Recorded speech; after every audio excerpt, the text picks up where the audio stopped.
In this video, I will guide you on how to enable USB debugging on an Android device with a broken screen or an unresponsive screen. Now, my Android phone over here has a very terrible screen that is both broken and unresponsive. This is particularly the Samsung Galaxy S25 Ultra, but trust me, this is going to work out for any Android phone you have as long as it supports HDMI display.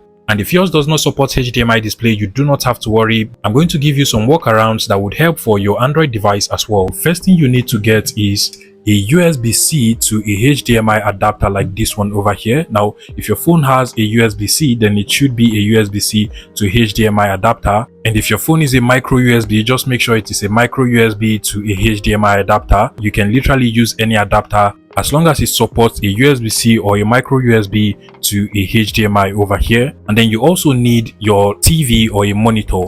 Literally any TV that has a HDMI input would work perfectly for this. Finally, at this point, first thing you want to do is to go ahead and get your broken Android phone, and then you want to connect the USB-C part of your adapter. This is my adapter to your broken phone, just like so.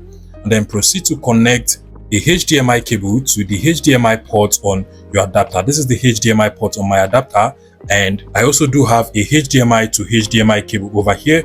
Connect one end of the HDMI cable to your adapter, just like so, and then you can proceed to connect the other end of the HDMI cable to your TV or your display. But before then, if your screen is so broken that you cannot actually operate it with your phone, then we will also need a wired mouse, which you would have to connect to any of the ports on your adapter as well, just for us to be able to control the broken phone on our TV or on our display without necessarily touching the screen. However, if your screen is still working such that you can actually operate it without a mouse or any external device, then you can do away with the mouse. In my case, I will go ahead and get my wired mouse just like so, and then connect it to any of the USB ports on my adapter. I'll go ahead and connect it to this one. And now finally, you can connect the other end of your HDMI cable to your display, that is your TV, and also change the HDMI input of your TV to the same HDMI port where this HDMI cable is connected on the TV. Now, once the display comes up, you can now use your wired mouse connected to your adapter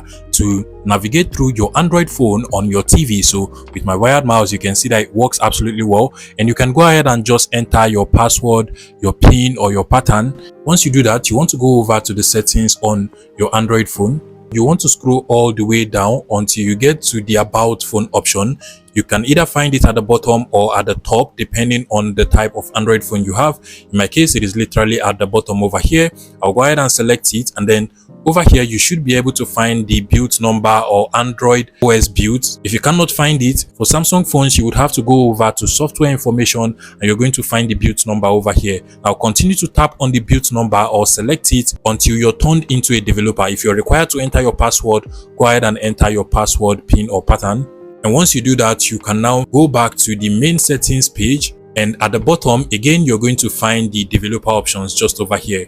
Go ahead and select that, and then scroll down until you find USB debugging, and just over here you should be able to find the USB debugging option. Go ahead and click on this toggle button on the right hand side, and automatically USB debugging will be turned on your broken Android phone. If in your case the USB debugging option is grayed out, maybe because of the auto blocker, all you just have to do is to come out of this option, locate the security and privacy settings from over here, and then make sure that auto blocker is actually turned off, and you should be able to enable USB debugging from the developer options.